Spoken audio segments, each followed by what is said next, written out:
Boa noite, bem-vindos ao consultório. Quase um quinto da população portuguesa sofre de doença mental.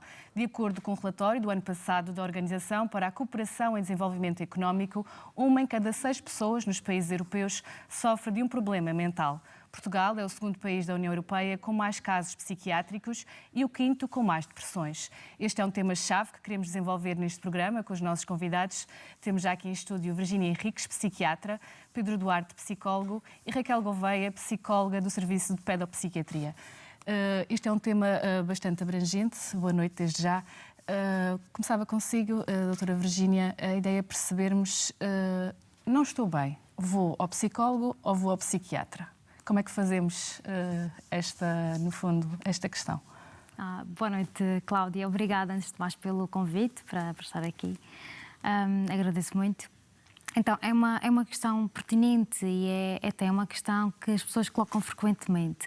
Então, o psiquiatra e o psicólogo têm realmente algumas semelhanças, porque trabalham o mesmo substrato, ou seja, trabalham ambos com uma pessoa que tem uma doença mental.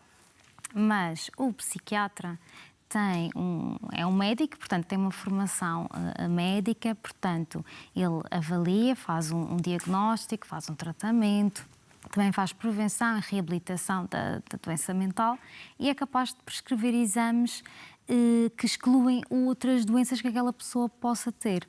Ou seja, prescrevem exames complementares de diagnóstico e também prescrevem medicação, sendo estas duas assim muito diferentes do que aquilo que um psicólogo faria. O psicólogo, portanto, é um profissional que tem uma formação em psicologia, se calhar os colegas explicariam melhor, e portanto, que estudam a ciência do comportamento humano, dos processos cognitivos e das emoções. Portanto, são dois profissionais diferentes, mas que se complementam e muitas vezes trabalhamos em conjunto. Doutor Pedro, a vossa parte da psicologia entra quando? Depois de um diagnóstico feito, quando é que entram em ação, no fundo? Antes de mais, boa noite, é um prazer estar aqui.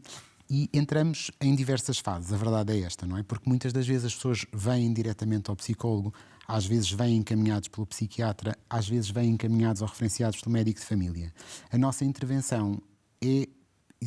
O facto de haver uma avaliação permite-nos depois, muito rapidamente, na relação com esta pessoa, definir quais é que são as prioridades. Portanto, definir um plano de intervenção terapêutico ou psicoterapêutico que é feito por nós, mas, muitas das vezes, nós só conseguimos trabalhar com articulação direta com o psiquiatra. E sempre que isso acontece, nós também facilmente articulamos, encaminhamos, referenciamos, e só faz sentido trabalharmos nestas áreas, trabalharmos em equipas. Nós falamos muitas das vezes em equipas e parece um chavão, mas a verdade é esta. Como a doutora Virgínia dizia, embora nós nos toquemos, a intervenção é diferente, não é? E se ela é diferente e diferenciada, nós só podemos trabalhar em conjunto. Nós entramos quando muitas das vezes as pessoas vêm diretamente, aparecem diretamente, marcam porque têm medo de ir ao psiquiatra, porque têm medo de serem loucos, porque têm medo de fazer medicação, ou porque alguém lhes disse, olha, eu acho que tu devias ir ao psicólogo, ou porque foi referenciada por um serviço público. Depois, tudo o que acontece a partir daqui é estabelecido e organizado na relação terapêutica. E se na relação nós acharmos que é fundamental ir ao psiquiatra ou ir ao médico de outra especialidade, este trabalho é feito e nós fazemos este encaminhamento de imediato. Muitas das vezes, até se houver necessidade, para o serviço de urgência, se for uma situação aguda ou uma situação grave que as pessoas não tenham ou a família não tenha a noção. Doutora Raquel, isto também chega ao vosso serviço, não é? Sim, antes de mais, boa noite, agradeço o convite.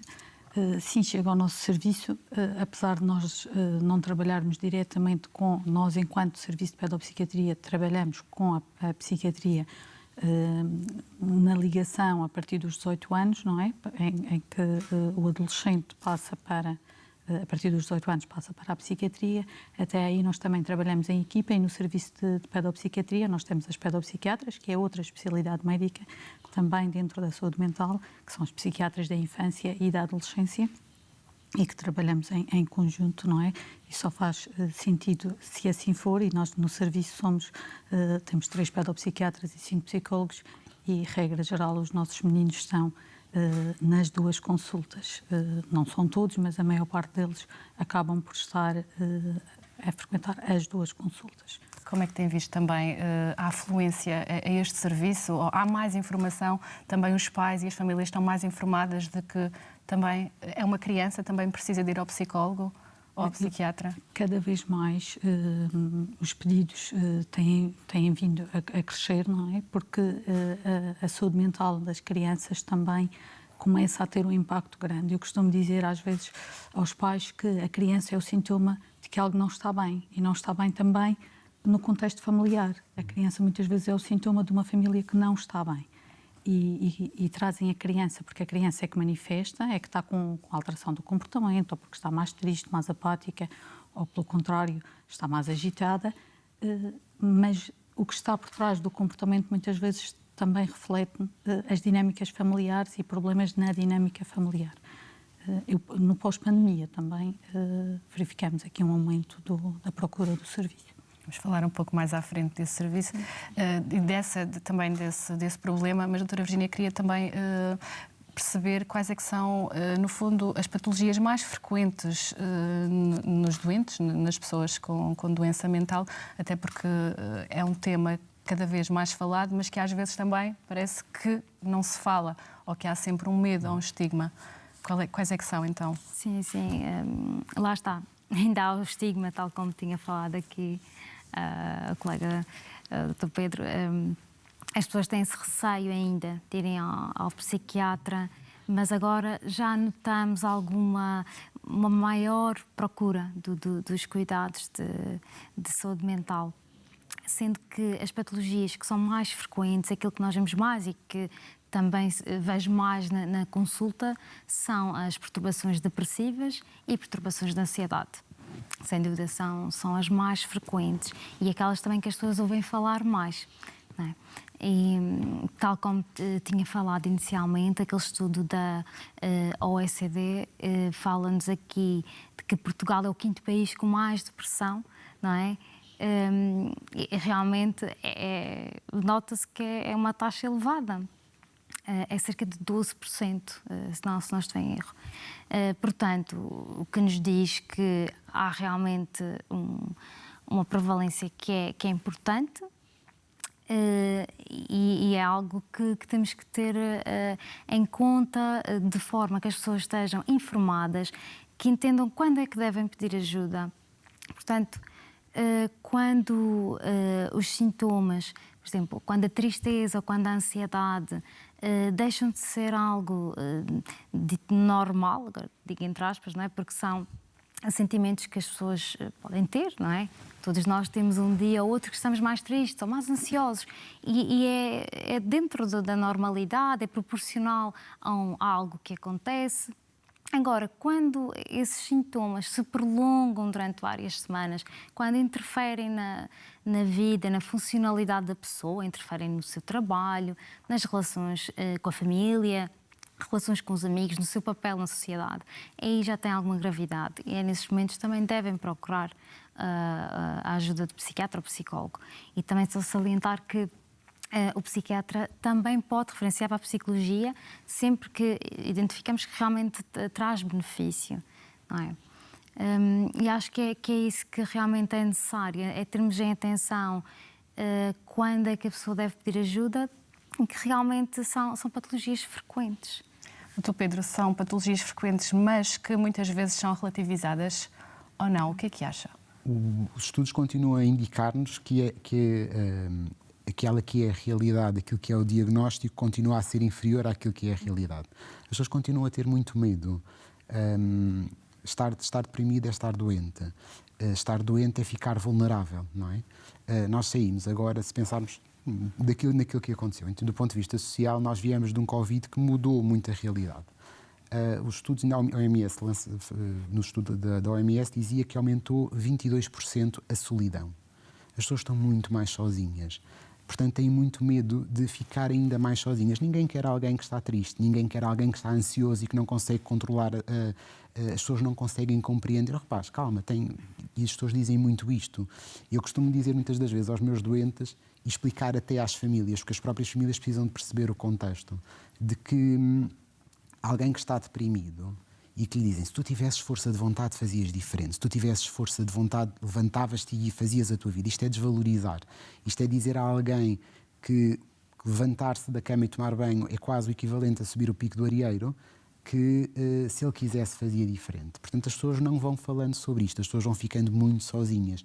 É difícil pedir ajuda. Às vezes é difícil saber a quem pedir ajuda, isto é uma parte, mas às vezes é muito difícil porque isto vai passar. E nós muito facilmente confundimos as coisas. Portanto, tu estás triste? Não, eu estou cansado. E o cansaço esconde muita coisa. Olha, acho que estás diferente. Não, portanto, estou mais cansado, tenho trabalhado muito. E nós vamos escondendo. E as pessoas depois, elas próprias, vão tentando acreditar que aquilo não é uma doença, mesmo que já comprometa, mesmo que saiam do trabalho e se fechem em casa, vão tentando esconder e vão pondo esta máscara. O que faz com que muitas das vezes fiquem sozinhas, muito para lá da sua tristeza e da sua solidão. Lia que pelo menos 25 milhões de pessoas sofrem de ansiedade. Doutora Raquel, nas crianças, como é que se pode falar em relação a isto, a estes problemas? A ansiedade é também uma das principais problemáticas, ou das mais frequentes em contexto de consulta. E, efetivamente, a ansiedade é um dos sintomas que mais surge, principalmente na adolescência. A adolescência, nos dias que correm, acaba por ser difícil, é verdade.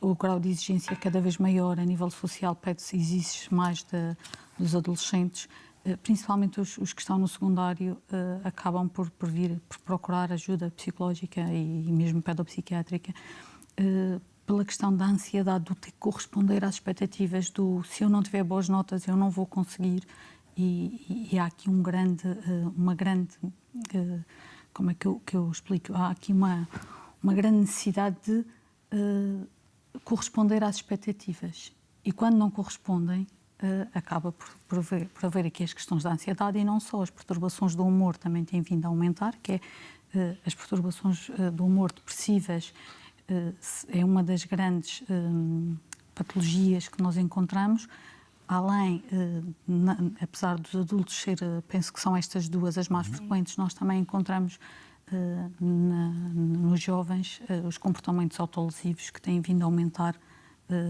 bastante. Quando fala nesses comportamentos, é exatamente o quê? Para as pessoas perceberem? Nas automutilações, os adolescentes que se magoam a si próprios, e este comportamento tem vindo a ser cada vez mais frequente, e às vezes é quase, eu não digo metade, mas uma grande parte dos jovens, dos adolescentes, apresentam este tipo de comportamento. O que é que se faz? O que é que a família pode fazer num contexto desses? Procurar ajuda, porque isto muitas vezes, a maior parte das vezes, é um pedido de ajuda. Eu não estou bem, eu não sei como lidar com isto, e então magoam-se a si mesmo. Só para percebermos, estamos a falar de que idades? É mais frequente nos adolescentes, mas também já começamos a ver algumas crianças mais pequeninas, 10, 11 anos, com comportamentos autolesivos. Como é que a família então pode pedir ajuda? É pedir ajuda ou tentar perceber, porque e muitas vezes, às vezes eu costumo dizer aos pais, estejam atentos aos vossos filhos. Está um dia de calor e eles andam sempre de manga comprida. Mas é porque é moda, é porque eles gostam de andar assim. Não, procurem. Vou falar, muitas vezes isto é outra questão. Os pais estão cada vez, e se calhar isto é uma questão que aqui os colegas dos adultos poderão explicar, mas estão cada vez mais ocupados, cada vez a exigência social e profissional é cada vez maior e passam a ter cada vez menos tempo para a criança. Aquilo que nós temos são crianças e adolescentes cada vez mais sós e que não sabem lidar com as emoções e precisam de alguém que os ouça. Mas os pais não estão capazes porque estão ocupados com as questões profissionais, com as questões financeiras, e as crianças e os adolescentes estão cada vez mais sós. Nessas alturas, as redes sociais são um refúgio? Os telemóveis e as tecnologias? A maior parte das vezes, sim. Isso é outro dos problemas, que são os contactos. As crianças e os adolescentes estão a perder, a maior parte deles, não todos, mas uma grande parte está a perder competências sociais, porque é mais fácil falar através da rede social, porque eu não vejo, porque eu não tenho de lidar com a emoção do outro. É muito mais fácil, e eles próprios relatam em contexto de consulta, se eu não quiser ouvir, eu bloqueio. Se eu estiver frente a frente, eu não posso bloquear. Se eu estiver frente a frente, eu tenho de ouvir aquilo que a pessoa tem para me dizer, eu tenho de reformular a minha resposta, eu tenho de perceber e e conseguir lidar com as emoções dos outros. Neste momento, as redes sociais não é necessário, para não falar de outras questões, como o cyberbullying e as dependências das tecnologias, porque agora um novo problema aditivo, além das drogas, também temos o problema aditivo das tecnologias, porque os adolescentes estão muito focados e muito presos às tecnologias. Não são só as redes sociais, são os jogos online, são os chats dos jogos online. Tudo isto acaba por fazer com que eles se sintam integrados, não estando integrados socialmente. Eu acho que vamos aqui um bocadinho à questão da solidão de que falávamos há pouco, não é? Na generalidade, aquilo que nós sentimos, a Raquel dizia isto em relação às crianças, mas as famílias estão muito sozinhas, muito mais sobrecarregadas. Nós pensámos, não é? Para criar uma criança é preciso uma aldeia. E nós, neste momento, não temos a aldeia. Temos 1 ou 2 elementos que estão assoberbados e muito assustados. As pessoas estão sozinhas, as redes vão sendo cada vez mais restritas, mesmo as redes de suporte, as redes de apoio, e depois nós cada vez mais temos medo de perguntar. Porque perguntar implica ouvir uma resposta. Portanto, quando a Raquel diz, mas olham, estejam atentos. Não, mas a roupa tapada é porque é moda. Mas perguntou se é porque é moda, porque gostava. Mas vou perguntar, e isto é muito difícil. Nós estarmos a perguntar, mesmo nós que trabalhamos todos os dias, não é? Perguntarmos pelos sintomas, perguntarmos que sofrimento é este, como é que se expressa, como é que compromete, como é que é a sua vida, o que é que mudou. Mesmo muitas das vezes nós não falamos até na própria morte ou no próprio suicídio. Pensa nisto. Nós temos medo de perguntar, mesmo cada vez mais dentro das famílias. Nós temos que perceber que estas coisas não podem ser feitas, não podem ser perguntadas à bruta, não é? Portanto, nós precisamos de tempo, precisamos de estar. É na mesa, é nas conversas, é nas famílias que existiam estas conversas, enquanto as pessoas estavam a conviver e a partilhar, iam conhecendo, iam percebendo, iam tendo em atenção o que era a realidade dos filhos. Quem eram as pessoas? Os amigos iam lá à casa, não é? Portanto, nós íamos conhecendo os amigos dos nossos filhos. Íamos sabendo, olha, com quem é que vais? Vou com o João. O João foi aquele que esteve cá no outro dia. Hoje em dia tudo é muito mais através das redes, através dos chats. Portanto, falta isto, não é? Eles estão sozinhos, nós estamos assoberbados e é difícil depois haver espaço para haver uma comunicação e uma conversa para nós podermos estar atentos e ver quais é que são os efeitos e os sintomas. Há menos conversa, há menos comunicação. É isso, as pessoas têm receio de perguntar o porquê que fazem isso, ou porquê que está triste, ou se têm ideias negativas, ou de fazer mal a si mesmo. Têm esse receio, porquê? Porque receiam que ao perguntar possam agravar de alguma forma esses comportamentos ou esses pensamentos. E o que não se verifica, não há que ter receio, claro que não é de uma forma bruta, ou, fazer estas questões de uma maneira sensível, com calma, explorar a situação, porque as pessoas do outro lado, seja adolescente ou adulto, o que vai reter é que alguém está preocupado, alguém quer saber e esse sofrimento vai diminuir. Portanto, temos de questionar, de perguntar, não há que ter receio. Só irá ajudar aquela pessoa, não se vai sentir tão só, tão incompreendida, sozinha com esses sentimentos. E acho que isto as pessoas ainda não sabem, não é? Têm ainda muito receio. Doutora Raquel, também está associada a um serviço de instituição, às Irmãs Hospitaleiras. Isto depois também lidar com estas pessoas que estão numa casa de acolhimento, numa instituição, mesmo na parte da infância e adolescência, também acaba por ser um pouco difícil. Só aqui clarificar, as Irmãs Hospitaleiras, quando diz que estou associada, é o internamento pedopsiquiatria, que é o internamento hospitalar. Existe um protocolo desde 2009 em que há um espaço nas Irmãs Hospitaleiras, mas que é um internamento hospitalar do Serviço de Pedopsiquiatria. Portanto, nós vamos às Irmãs Hospitaleiras, mas ao internamento de pedopsiquiatria. São as crianças que, tal como falamos, e que provavelmente iremos falar das casas de saúde, são crianças que precisam de um internamento porque naquele momento não estão a conseguir gerir as suas emoções, ou porque têm alguma ideação suicida, ou mesmo as perturbações de comportamento alimentar, acaba por haver uma necessidade de internamento no sentido de as proteger as crianças e os adolescentes, e acabam por ser internados no nosso serviço. E conseguimos perceber aí quais é que são as perturbações mais preocupantes? Há pouco falou na parte da adição, do ciberbullying, também tem um pouco a ver com isso. Neste momento, e houve uma colega que fez o levantamento, e a equipa de enfermagem também, do levantamento das patologias mais frequentes a nível de internamento, são as perturbações do humor, com ideação suicida, também, algumas delas, as perturbações de comportamento alimentar, que têm vindo também a aumentar, também pelas redes sociais e pela imagem e pelo comparar, não é? Porque há o culto do corpo e as redes sociais vêm aumentar aqui esta necessidade do ser aceito e do ser igual ou parecido aos modelos, não é?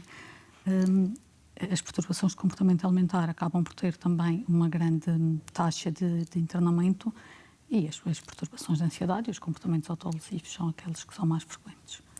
Apesar de haver também, desculpe interromper, algumas situações de doença mental mais grave, mas não são as mais frequentes. Nas minhas pesquisas via também que uma das perturbações era a disforia de género.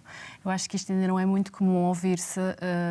Fui pesquisar um pouco sobre isso, gostava que alguém me explicasse o que é e também se é comum ou não ouvir-se este tipo de perturbação aqui. A perturbação de identidade de género, ou disforia de género, não é? Também chamada assim, tem que ver quando as pessoas não se identificam com o sexo biológico com o qual nasceram, não é? E pode acontecer, por exemplo, um rapaz que não se identifica com o sexo masculino e que deseja ter um sexo feminino. E isso é o que nós chamamos de disforia de género. Não é muito frequente, eu não tenho muita experiência, não recebo muitos pacientes com disforia de género. Eu sei que muitas vezes até recorrem bastante também ao psicólogo. O que acontece? A psiquiatria tem mais vezes contacto é quando apresentam outras patologias comórbidas, ou seja, além dessa disforia de género, do desejo da mudança de sexo, também depois apresentam ou perturbações depressivas ou perturbações de ansiedade relacionadas com essa questão. E às vezes aí, então, poderão ser acompanhados por um psiquiatra, fazer um tratamento medicamentoso para essa sintomatologia ansiosa depressiva causada por esse desconforto, não é? Mas sim, mas não é algo assim que se veja frequentemente. O que é que se faz numa situação destas? Encaminha-se, existem consultas específicas. No Centro de Saúde do Bom Jesus, a doutora Letícia Abreu, que é médica de Medicina Geral e Familiar, tem uma consulta específica, tal como a doutora Carla Câmara, que é sexóloga, no Serviço de Psiquiatria. Inevitavelmente há uma coisa que nós sabemos, que é esta disforia causa um sofrimento gigantesco. Portanto, é preciso acompanhar, é preciso encaminhar, é preciso olhar, é preciso estar atento. O sofrimento nós sabemos que causa, portanto é preciso depois, mas isto é, como dizia a doutora Virginia, ainda há uma prevalência muito baixa, portanto é preciso, para intervir é preciso formação específica, é preciso estar lá, é preciso compreender, portanto existe uma equipa especializada que faz este acompanhamento, que faz esta intervenção. É também acompanhamento para a mudança de sexo, não é? Então, depois há equipas especializadas nisso, de outras especialidades, endocrinologia, cirurgia plástica, isso tudo. Sim. São às vezes temas tabus que nem os pais, nem as próprias pessoas às vezes querem muito bem expor a situação, ou é na adolescência acaba por ser muito haver a comorbilidade com a ansiedade e com os sintomas mais depressivos, porque ainda dependem dos pais, não é? E acabam por ter medo de ter de falar da situação, como é que eles vão reagir, se vão aceitar, não vão aceitar, como é que eu vou expor esta situação, acaba por acontecer. Quando se tratam realmente de disforias de género, porque atualmente temos, eu acho que se banalizou muito isto e temos muitos adolescentes aqui um pouco confusos e a achar, com as dúvidas normais da adolescência, mas que assumem que é isto, não, eu quero mudar de sexo e passado um ano, dois, afinal já não era bem isto que eu queria, mas quando realmente é uma disforia de género, e como dizia aqui o Pedro, há um sofrimento associado muito grande. E eu ter que assumir perante a família, estou a falar dos mais novos, não é? acaba por causar os níveis de ansiedade muito elevados e é difícil. E eu, em contexto de consulta, muitas vezes o primeiro passo é mesmo o aceitar e o poder falar com a família. E depois, claro, que é passar para as especialidades. Estas coisas são muitas das vezes confusas para os próprios jovens. Não é? E este tempo, não é? de perceber, de construir, e este espaço que a Raquel estava a dizer, não é? De poder criar um espaço terapêutico em que se possa falar sobre isto, em que se possa elaborar do ponto de vista mental, é depois o que vai permitir definir, organizar, mas acima de tudo perceber que se a adolescência já é um processo conturbado com tudo aquilo que implica, as mudanças, o crescimento, a socialização, se existe ainda uma dúvida que pode ter uma implicação tão grande na vida do dia-a-dia, é muito mais difícil. Portanto, eu preciso de parar, de conseguir conversar, de conseguir ouvir-me, porque quando nós conversamos com alguém também nos ouvimos, não é? Isto é muito importante. É verdade. Alguns destas perturbações, destes problemas, foram reforçados com a pandemia. Há pouco falávamos no pós-pandemia. Lia que a pandemia deixou 1/3 dos portugueses em sofrimento psicológico. Isto agudizou-se depois da pandemia ou não? Qual é que é a vossa opinião? Sim, há estudos que apontam, não é, para isso, que houve um aumento da prevalência de perturbações depressivas e de ansiedade no período pandémico, e que isso relaciona-se com o confinamento, com o isolamento das pessoas, não é? Desemprego, que leva, por sua vez, a dificuldades económicas, e que são aqui fatores que colocam as pessoas em risco de desenvolverem estas perturbações mentais. Assim está relacionado, e houve realmente um aumento destas patologias, sim. É comum às vezes ouvimos dizer, as pessoas depois da pandemia não têm paciência, tratam-se mal uns aos outros, não pedem com licença, não pedem por favor, não se cumprimentam, não dizem olá, bom dia, boa tarde. Era suposto que nós tivéssemos aprendido alguma coisa com a pandemia. Eu acho que era suposto que tivéssemos aprendido que tudo muda de um momento para o outro. E eu acho que nós perdemos-nos um bocadinho aqui no caminho. A pandemia foi... tudo o que são eventos impactantes na vida do dia-a-dia vão ter impacto na nossa saúde mental. A pandemia mudou a forma como nós vivíamos a nossa vida. Não é? De repente dizem-nos que nós não podemos sair de casa, dizem-nos que há uma coisa que é uma ameaça. Não é? E não é uma ameaça que durou, sei lá, se nós pensarmos num fenómeno natural, é uma ameaça que acontece num período restrito de tempo. Isto foi um período muito alargado. Portanto, inevitavelmente veio potenciar a ansiedade, as perturbações obsessivo-compulsivas, a parte da tristeza, porque se eu estou mais sozinho, se eu me sinto menos valorizado, se eu não tenho trabalho, tudo isto vai potenciar aquilo que é a doença e o sofrimento. Portanto, a pandemia tem que ter tido impacto.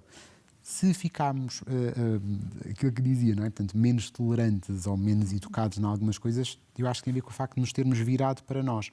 Aquilo que era suposto nós termos olhado para uma sociedade mais global, não é? Estamos todos no mesmo barco, vamos olhar um bocadinho para o lado, não foi isto que aconteceu. Muitas das vezes as pessoas esquecem-se de olhar para o lado. Se nós tivéssemos a capacidade, todos nós, de pararmos e olharmos para o colega do lado, se olharmos, nós falamos das famílias, mas podemos falar dos locais de trabalho, nós podemos falar das escolas. A saúde mental é indissociável dos direitos humanos, da saúde pública, dos fatores socioeconómicos. Portanto, se nós pensarmos que a nossa vida passou por uma pandemia, depois começou uma guerra, agora temos outra, as coisas, nós vamos perdendo um bocadinho o controle, não é? Portanto, obviamente que isto tem que potenciar o sofrimento e a doença mental. Se nós tivermos a capacidade de parar, de olharmos para o lado, de olharmos para o outro e dizer como é que estás? Não é? Nós não fazemos isto. Nós dizemos olá, tudo bem? E quando a outra pessoa vai responder, nós já estamos 4 metros à frente. Nós fazemos isto de uma forma muito mecanizada. E isto é uma coisa que é fundamental nós pararmos. Quando estamos a falar de saúde mental, nós temos que olhar uns para os outros. Temos que olhar uns para os outros, temos que parar, temos que ouvir, temos que ter esta capacidade de perceber que os outros estão ao nosso lado e nós próprios de pedirmos ajuda. E isto é determinante daquilo que é o nosso bem-estar, daquilo que é a nossa evolução para mim, enquanto sociedade. Doutora Raquel, isto também nas crianças e nos adolescentes também foi notado? Sim, foi. Também os níveis de ansiedade aumentaram, as perturbações obsessivo-compulsivas também. Temos crianças que agora têm medo de tocar, seja lá na mesa, nos talheres. Eu ainda tenho, ainda nos dias que correm, e já passou algum tempo desde que saímos do contexto pandémico, em que abrem a porta do gabinete com o cotovelo, porque tocar ainda causa-lhes alguma confusão. Os medos que estão dentro das perturbações de ansiedade nos mais pequeninos também aumentaram, o medo de perder as figuras de referência, de perder os pais, muitas crianças com receio de, e se eles deixam de estar, como é que fica a minha vida? Portanto, houve também aqui um aumento ao nível das perturbações de ansiedade, e aquilo que eu costumo dizer é que também, do ponto de vista relacional, há aqui uma mudança de paradigma relacional entre os adolescentes. São menos tolerantes, muito pouca tolerância à frustração. Isto não só pelo fator da pandemia, mas também pelas questões das tecnologias. Os adolescentes não têm tolerância à frustração. E agora, mudando só aqui um bocadinho de tema, por exemplo, as novas redes que eu costumo dizer, o TikTok, os vídeos têm segundos, breves segundos. E aquilo que acontece é quando eles estão cansados de ver o vídeo, eles passam para o próximo e passam para o próximo. Portanto, tolerância à frustração não há. Eles não são frustrados. Pedir a uma criança, nos dias que corre, para ver um filme de 1h30 é muito difícil. E nós questionamos, mas isto tem impacto? Claro que tem. A criança não tem tolerância, está menos tolerante. Esta questão dos adultos estarem menos tolerantes, os adolescentes e as crianças também estão menos tolerantes. Não só pela questão da pandemia, mas também pela questão das novas tecnologias e daquilo que nós temos para oferecer enquanto sociedade aos adolescentes. E como é que se trabalha isso? Dado que as crianças, os adolescentes, são os adultos do amanhã, não é? São os adultos que depois também... Eu acho que passa muito pelo controle parental em relação a estas novas tecnologias. A criança não pode comer com um telemóvel ou com um tablet à frente. Tem de haver o período que hoje em dia é quase raro. Não sei se vocês sentem isso na vossa consulta, mas às vezes questionam, então como é que é a hora do jantar? O pai está a ver o filme ou as notícias, ele a ver os seus vídeos e está cada um no seu registro. Não pode ser. A criança não pode ter acesso indefinido às redes sociais, às tecnologias. Não pode. É preciso haver um controle. Eu sou apologista, não vale o que vale, mas eu sou apologista que os telefones não deveriam de existir nas escolas. A criança não sabe brincar. Aliás, houve há dias uma reportagem, não sei se viram, em que houve uma criança que disse, porque a escola proibiu o uso de telemóveis no recreio, ele disse, eu pude brincar. Portanto, eles podem brincar nos recreios, eles não têm de estar. Que era o óbvio. Que se vocês chegam a uma escola... Deixou de ser o óbvio porque não acontece desta forma, não é? Portanto, se nós nos habituamos... As tecnologias não têm tudo mau, não é? Também não podemos diabolizar, mas é importante, acima de tudo, nós assumirmos que a família é um caldo onde tudo acontece, não é? Portanto, a família tem um papel fundamental e determinante. Somos nós que vamos definir em conjunto, em família, as regras. Isso que a Raquel dizia nos sentarmos para jantar, não é? E, efetivamente, se nós perguntarmos, quer às crianças, quer aos pais, nós percebemos que este foi um espaço que desapareceu. As pessoas estavam habituadas, as pessoas jantavam em família, as pessoas aos fins de semana iam jantar à casa dos avós. E isto era um espaço em que as pessoas estavam ali a conviver e a conversar. E nós temos que perceber que a responsabilidade de, se nós vamos jantar todos juntos, e se é agora, e se não há telemóveis, não pode haver. Isto tem que ser uma regra, mas tem que ser uma regra democrática. Porque muitas das vezes nós dizemos, não, tu não podes ter telemóvel, mas espera aí que eu vou só ver um... E nós próprios também não cumprimos isto, não é? A relação, aquilo que se vai estabelecendo e as regras, não é? Da casa, da família, que obviamente que as regras não são as mesmas aos 5, aos 15 ou aos 20, não é? Mas existem regras de convivência numa casa que têm que ser cumpridas e respeitadas porque nos vão dar espaço para existir enquanto família, que nos vão dar espaço para expressar sentimentos, que nos vão afastar daquilo que são as tecnologias e que nos vão aproximar na relação. E é esta relação que a criança estabelece em família que depois vai repetir e reproduzir na sociedade, não? E vai estar disponível. Se a família estiver disponível para a criança vai estar disponível para os colegas, porque é assim que aprende. Se lá em casa ninguém está disponível para ninguém, porque é que a criança vai estar disponível para os colegas e fazer aquilo que o Pedro dizia, olhar e dizer, então está tudo bem, precisas de alguma coisa. Falamos agora num assunto diferente, vamos a uma reportagem. Fomos à rua também tentar perceber de que forma é que também os internamentos estão a afetar, no fundo, a população. No ano passado, 185 mulheres foram internadas compulsivamente na Casa de Saúde Câmara Pestana, o número mais que duplicou em relação a 2021. Mas há um dado muito preocupante: aumentam os internamentos provocados pelo consumo de várias substâncias. Este é apenas uma parte de um retrato ao nível dos internamentos nas instituições de saúde mental, trazido agora pelo jornalista Filipe Alexandre Gonçalves.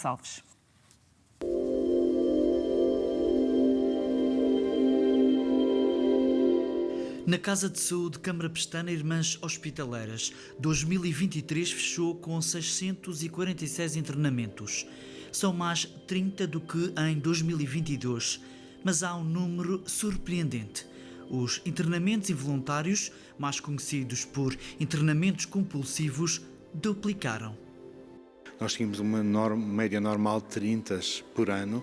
Já no ano 2022 tivemos 85 e em 2023 tivemos 185 internamentos involuntários. Portanto, atinge quase 30% dos internamentos.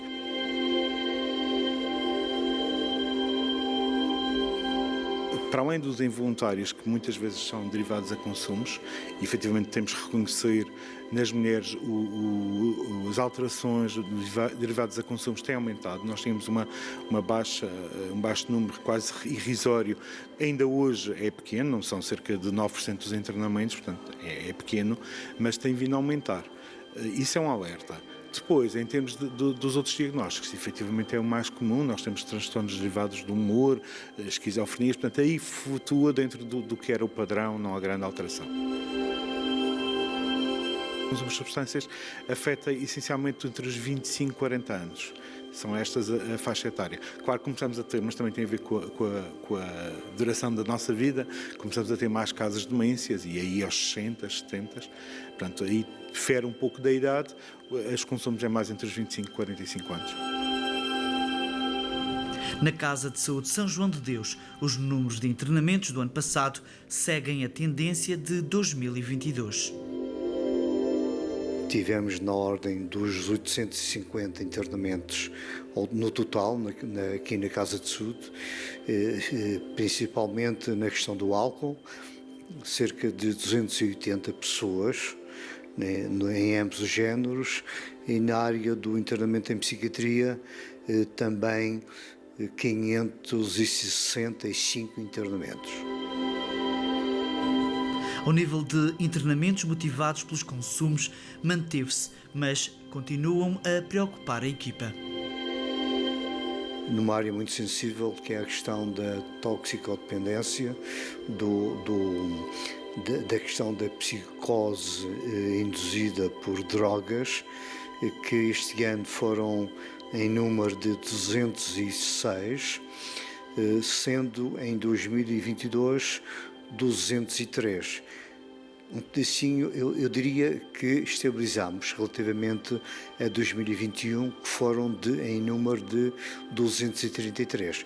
Eu julgo que estamos mais estáveis, mais controlados e estamos a reduzir. A média de idades é de 35 anos. Significa que nós aumentamos a média de idades dos consumidores, porque ela já foi de 25 anos. Significa que a prevalência da problemática mantém-se atuante, sim, e que, em contrapartida, a incidência, ou seja, o aparecimento de casos novos, estamos melhor. Os lugares da Madeira onde esta problemática é mais recorrente e mais prevalente é Funchal, Câmara de Lobos, Santa Cruz e Mexico. Eu julgo que é muito importante nós estarmos a estancar o problema, nós estarmos a controlar este problema. E quando se fala em psicofármacos, houve uma ligeira subida, 5%. Um valor que tem outra leitura quando analisado ao pormenor. Há 8% nos antidepressivos e antipsicóticos e apenas 2% nos ansiolíticos. O que é que isto nos quer dizer? Quando nós falamos de antipsicóticos e antidepressivos, estamos a falar de medicamentos de tratamento. Quando estamos a falar de ansiolíticos, é mais de SOS que as pessoas recorrem por as mais variadas situações no dia-a-dia, de stress e de recurso imediato, não de tratamento. Isto pode nos levar aqui a tirar duas conclusões. Efetivamente houve um aumento, mas houve um aumento com as pessoas a serem acompanhadas, porque estão a ser veiculados medicamentos de tratamento. Isto, enquanto profissional de saúde, dá-nos alguma tranquilidade a nós farmacêuticos, porque efetivamente percebemos que há clínicos que estão a seguir estas pessoas e estas pessoas estão a ser tratadas. Relativamente aos ansiolíticos, nós temos uma estabilização dos números. 2% não traduz aqui qualquer tipo de aumento, é insignificativo o 2%. Com o envelhecimento da população, as perturbações demenciais ganham outra preocupação na Casa de Saúde São João de Deus.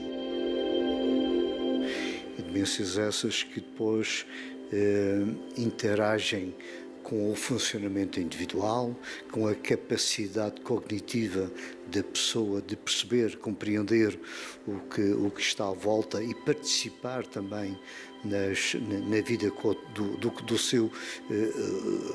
do dia-a-dia, e que vemos que depois as famílias não têm como ficar com essas pessoas. A instituição tem já identificado um problema para o qual está a preparar um projeto que deve estar concluído dentro de 1 ano e meio. Estas pessoas são pessoas altamente dependentes, pessoas que, por fruto da sua independência, carecem de meios, recursos mais substantivos do ponto de vista daquilo que são as estruturas, os recursos humanos, os financeiros, e é uma área que nós nos preocupamos e neste momento estamos a desenvolver um projeto nesta área também, que é uma unidade de cuidados continuados em saúde mental, com um número de 40 pessoas, isto de acordo com a Governação da Madeira, com a Direção Regional da Longevidade e a Secretaria-Geral da Saúde e da Proteção Civil. As altas problemáticas inscrevem-se nesta realidade também. Nós temos já, em contexto do hospital, cerca de 30 altas problemáticas que têm a ver com realidades desta natureza também, e que estamos também a tentar soluções comunitárias em parceria com outras instituições. E na saúde mental, todos são chamados a ajudar, a começar por derrubar os muros do preconceito. O estigma ainda existe, as pessoas por vezes têm dificuldade em assumir que foram internadas na casa de saúde, embora temos cada vez mais pensar a saúde mental e os problemas psiquiátricos são uma doença como outra qualquer. Ninguém está imune, o importante é reconhecer essa necessidade e recorrer aos meios que temos, porque consideramos que nós teremos os meios ideais, mas temos capacidade de resposta, e quanto mais rápido for, as pessoas acompanhadas estão estabilizadas e podem prosseguir a sua vida, mesmo que tenham que fazer alguma medicação, mas que hoje em dia consegue permanecer a pessoa no seu todo, na sua vida social, na sua vida profissional. Portanto, importante é recorrer aos meios que temos. Questões que se levantam e que importam levar ao debate para que o tema não caia no esquecimento.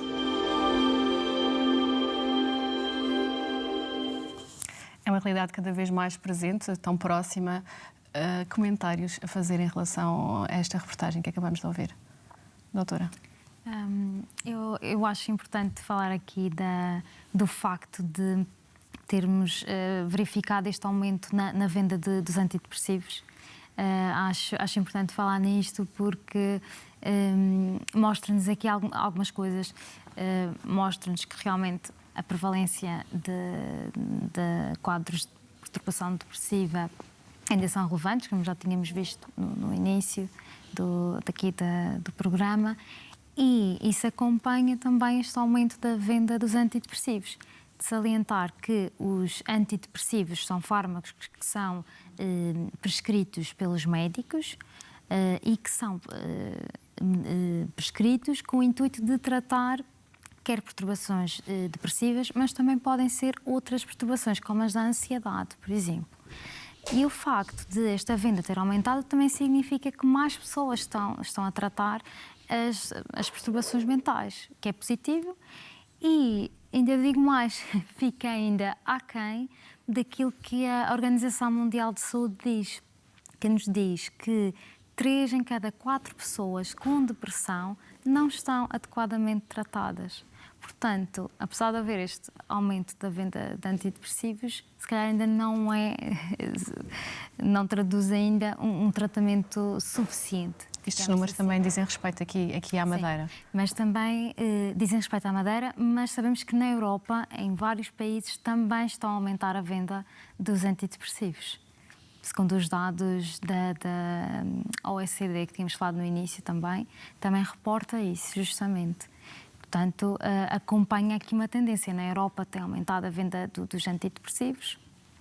Portugal continental, não só na Madeira. Portanto, é bom também reparar nestes aspectos. Dr. Pedro. Eu estava ali a ouvir a reportagem e a pensar efetivamente nestes internamentos, nos internamentos involuntários ou compulsivos e no consumo de substâncias e no consumo de substâncias psicoativas e no álcool, nomeadamente. E isto leva-nos um bocadinho também àquilo que nós temos vindo a falar, não é? Portanto, se as pessoas estão mais tristes, se as pessoas estão mais sós, vão procurar substâncias que de certa forma lhes deem algum preenchimento. E isto, cada vez mais, nós temos o consumo de álcool a aumentar e o consumo destas novas drogas, porque as pessoas vão procurar muitas das vezes a sensação que o resto da vida não lhes dá. Portanto, isto com efeitos muito nocivos, a desorganizarem-se muito, porque quanto mais incapazes nós nos sentimos, mais espaço existe para o consumo destas substâncias. E é isto que está a acontecer. Daí também um bocadinho o aumento do número de internamentos e esta rotatividade, não é? Porque estas pessoas depois têm muita dificuldade em organizarem-se. O consumo, as novas substâncias, nomeadamente, têm efeitos altamente nocivos ao nível cognitivo, ao nível da saúde mental, ao nível da saúde física. Portanto, implicam custos muito grandes para o próprio, para a família e para nós enquanto sociedade. E aqui é um dado preocupante que falavam há pouco, mais nas mulheres. Reparava-se agora mais nas mulheres. Está a aumentar, este aumento nas mulheres poder-se-á dever a vários fatores, não é? Portanto, nomeadamente a uma referenciação maior, por um lado, não é? Portanto, a chegarem em maior quantidade, em maior número aos serviços e aos pedidos de ajuda, e também muitas das vezes esta questão do emprego ou do desemprego, não é? O desespero também faz com que as pessoas adoeçam mais. Portanto, cada vez mais nós temos. Antigamente os homens trabalhavam, o número de homens a trabalhar era superior, hoje as coisas vão ficando cada vez mais equitativas. Portanto, ainda que o número de homens com doença mental seja superior, cada vez mais vão existir mais mulheres. Doutora Raquel, não sei se quer acrescentar alguma coisa. A nível da adolescência, aquilo que posso dizer é que realmente as novas, como dizia aqui o Pedro, as novas drogas, já se começa a ver consumos cada vez mais cedo e começam-nos a chegar adolescentes cada vez com menos idade já a se iniciarem nos consumos de substâncias. E em relação aqui à questão da procura da consulta, na infância nós temos aqui na primeira e segunda infância é equitativo, rapazes e raparigas. Na adolescência já temos um maior número de procura a nível das raparigas, que são quem procura mais ajuda, e mesmo a nível de internamentos o número de raparigas é superior aos rapazes. É preocupante, na sua opinião? Não sei se é preocupante, porque os rapazes acabam por não procurar tanta ajuda. Não significa que não necessitem.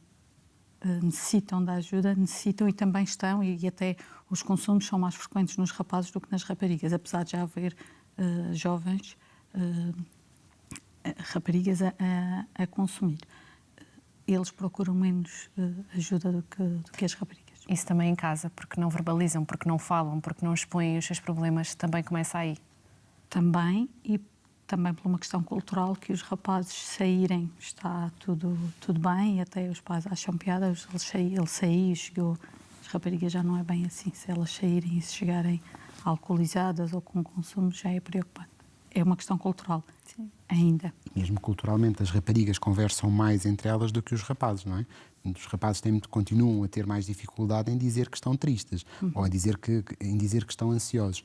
Depois é muito engraçado, porque quando no grupo de amigos percebem que há alguém que tem sintomas semelhantes, que sente a mesma coisa, então aí eles conseguem unir-se e falar um bocadinho daquilo que estão a sentir. Mas normalmente não, está tudo bem. Não. Fala-se de outras coisas, nunca de dor e de sofrimento. Os rapazes não fazem isto. Sim, sim. E é verdade, os consumos, quer de álcool, quer das novas substâncias psicoativas, são mais frequentes no sexo masculino.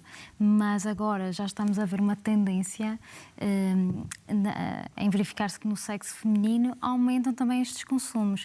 A tendência há de ser também de se aproximar um bocadinho das raparigas dos rapazes. Ou seja, isto também revela algumas mudanças na sociedade, o papel da mulher que vai mudando ao longo dos tempos, não é?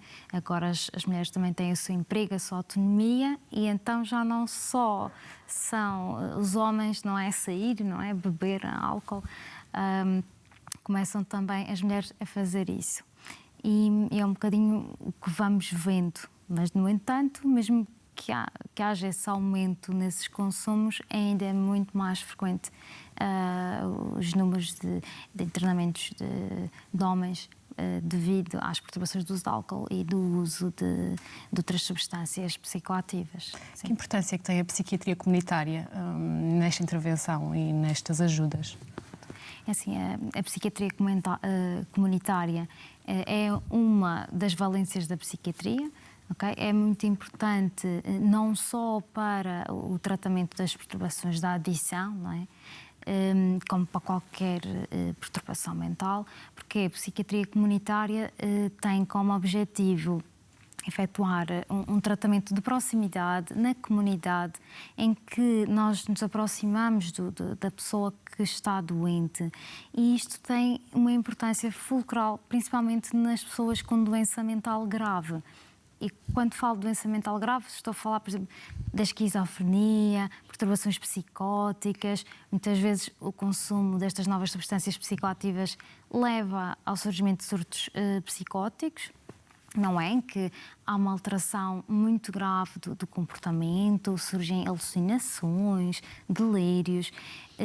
E nestes casos é importante a psiquiatria comunitária, no sentido em que, por estar mais próxima da comunidade do indivíduo que está doente, é mais fácil depois fazer com que o indivíduo tenha uma melhor adesão ao tratamento. Isso é feito já nos centros de saúde, por exemplo, só para conseguirmos perceber em que contexto é que isto surge. O que se começa a fazer é criar este tipo de equipas, em que o objetivo da psiquiatria comunitária é termos uma equipa multidisciplinar, com diversos profissionais, entre psicólogos, assistentes sociais, médicos de família, psiquiatras, terapeutas ocupacionais, em que todos em conjunto traçam aqui um projeto terapêutico para aquele indivíduo.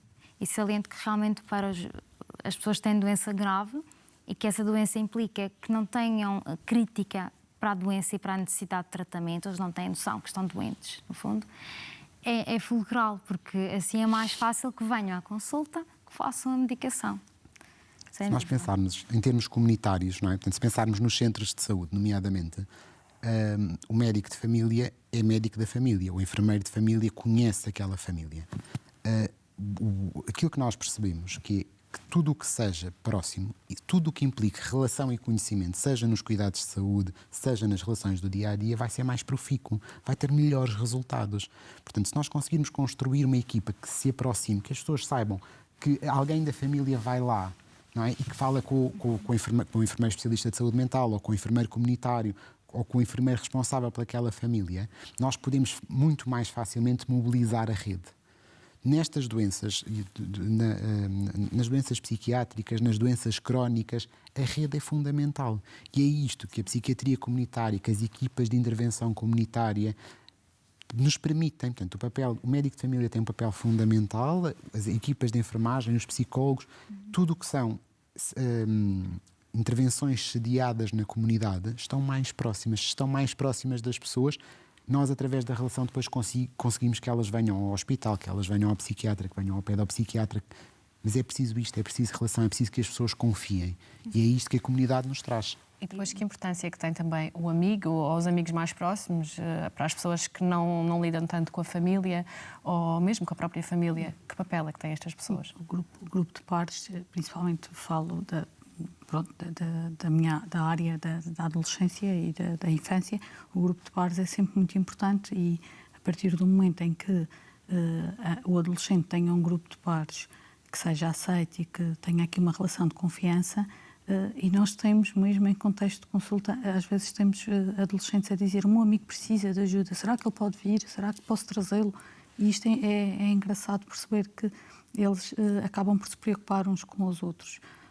Mas tem de haver aqui esta proximidade e esta capacidade de aceitação por parte dos amigos e de estarem disponíveis uns para os outros, que vai acontecendo nos adolescentes, não é assim tão invulgar ou tão incomum. Não podemos é confundir os papéis. Portanto, os amigos são fundamentais, mas muitas das vezes as pessoas dizem: eu não preciso de nenhum técnico de saúde ou de saúde mental porque eu vou falar com o meu amigo. Tem funções diferentes. O amigo é um suporte fundamental, mas muitas das vezes é necessário uma intervenção técnica especializada. Conselhos finais que queiram deixar.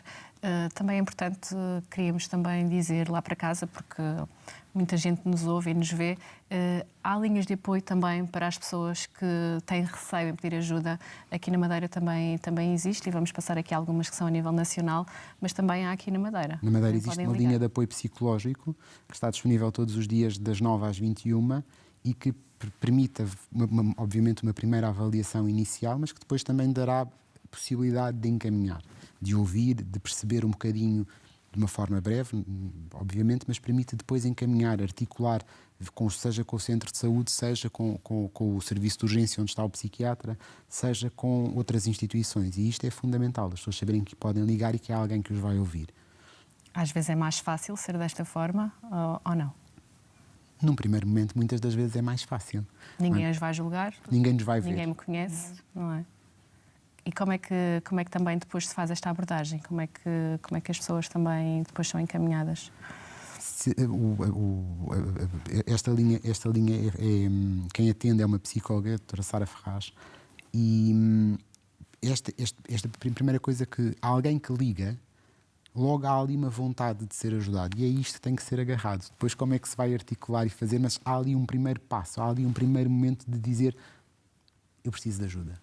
E isto é fundamental para poder haver espaço para intervir.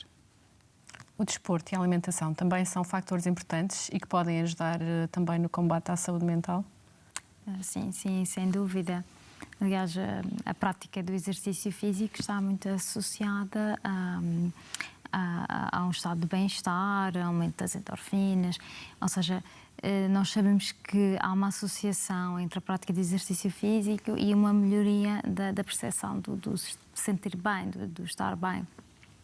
E também a alimentação equilibrada, variada, claro, tem toda a importância para melhorar a saúde mental. Ou seja, a saúde mental não pode ser vista de forma separada do resto da saúde do indivíduo, da parte física. Vamos ver num todo. Portanto, não faz sentido dissociar as coisas. Sim.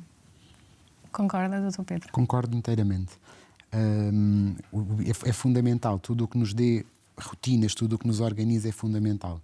E se calhar há uma coisa que é fundamental, que nós muitas das vezes falamos dos outros, de nós e dos outros, como se os outros fossem aqueles que adoecem e nós fôssemos os saudáveis. E isto é fundamental, que as pessoas percebam que a linha é muitíssimo tenue e que eu hoje estou bem, que amanhã possa adoecer, e que felizmente aquele que está doente também pode tratar-se e restabelecer-se e fazer a sua vida. Ter rotinas, ter uma vida social organizada, ter rotinas de sono, ter amigos, trabalhar, tudo isto nos dignifica enquanto pessoas e enquanto gente. Nós passamos a ser gente, não é? E se somos gente, somos mais felizes e temos mais saúde mental. Doutora, conselhos também para os pais que nos estejam a ouvir? Pegando aqui um bocadinho naquilo que o Pedro estava a dizer, as rotinas são muito importantes. regras, limites muito importantes. A criança muitas vezes só faz aquilo que nós adultos, pais e responsáveis e educadores e todos os adultos que são responsáveis pela saúde mental da criança permitem que a criança faça. Regras, limites, rotinas e conseguir ter tempo para as crianças. Ter disponibilidade para as ouvir. E às vezes eu sei que as crianças exigem muito dos adultos, mas se exigem é porque precisam e porque nós temos de ter este tempo. E há aqui uma coisa que o Pedro disse que me fez lembrar porque também faço cuidados intensivos pediátricos e neonatais, e houve uma senhora que me disse uma vez uma coisa que é, nós achamos que só acontece aos outros, mas nós somos os outros dos outros. Portanto, a saúde mental também é assim. Nós achamos que só acontece aos outros, mas não, pode bater à porta de qualquer um de nós. Nós somos os outros dos outros. Esta parte da comunicação também é algo que se trabalha. De que forma? Falar mais, falar entre filhos, pais, como é que se abre portas para isto? Falando. Estando. A primeira coisa é estar. Eu até posso estar lá no início, se calhar vamos estar mais calados, mas se eu estiver lá e se eu estiver disponível e se eu for perguntando e se acima de tudo se eu for ouvindo, se eu for olhando e perguntando, as pessoas vão se permitindo falar mais. Nós nunca nos podemos esquecer que, por mais que existam vínculos, as relações são coisas que se trabalham. Trabalham-se todos os dias. Se nós trabalhamos a relação de casal, nós trabalhamos a relação com os nossos filhos, nós trabalhamos a relação com os pares. E quando eu digo trabalhar, digo investir. Porque se nós não investirmos, se nós não nos preocuparmos, se nós não cuidarmos, as relações vão secar, não é? E deixam de ser tão viçosas, deixam de ter tanta vida, não é? Portanto, isto implica tempo, implica estar, implica paciência. É também algo que conseguem trabalhar nas vossas consultas, o facto de conseguir pôr as pessoas a comunicar e a falar? Sim, sim. É algo que também nós fazemos de forma inerente, não é?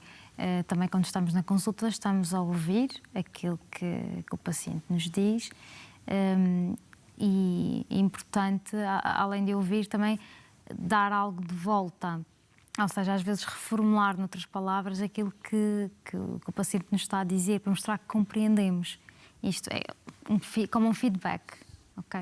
E acho que é importante, porque assim as pessoas sentem-se ouvidas e compreendidas. Não foi só eu falei e outra pessoa ouviu, não é? Mas não sentiram que foram compreendidos, e isto também é fundamental. Eu noto que quando explico, outras palavras, então, o que você quer dizer é isto e isto, e a pessoa, é exatamente, pronto. Acho que também mostra uma das técnicas de comunicação, de entrevista médica, e que é fundamental também para isto. Se as pessoas na consulta aprenderem também com isso e levarem para casa, ótimo. Isto também na sua área deve ser um pouco mais difícil. Com as crianças e com os adolescentes às vezes é mais difícil, mas eu costumo dizer aos pais, por exemplo, com os mais pequeninos, a nível da comunicação, muitas vezes a criança ainda não consegue expressar ou não consegue identificar as emoções, aquilo que está a sentir. Às vezes somos nós, adultos, que temos de identificar. A partir do momento, eu dou um exemplo muito, muito simples, que é vamos buscar a criança à escola, a criança entra no carro, está zangada, bate com a porta, eu pergunto, o que é que aconteceu? A criança vai me dizer, não foi nada. Se eu disser, estás muito zangado, bateste até com a porta. Pois, aconteceu isto e isto, e a criança já começou a falar, porque eu já identifiquei a emoção. Muitas vezes é isto que é importante, é nós conseguirmos identificar. Às vezes não conseguimos, às vezes dizemos, estás zangado, e ele diz, não estou nada zangado, estou é triste porque aconteceu isto. Mas se eu falar da emoção, a criança percebe que pode falar. Muitas vezes é por aqui, nós pegamos a criança identificando uma emoção, ou verbalizando. E nós também, adultos, podemos falar das emoções com os nossos filhos. Muito obrigada por terem estado aqui hoje. Espero também que tenhamos dado um contributo para quem nos vê lá em casa, porque é sempre importante falar sobre saúde mental. E chegamos ao fim do nosso programa. Regressamos daqui a 15 dias com mais um tema em debate. Obrigada por estar desse lado. Boa noite.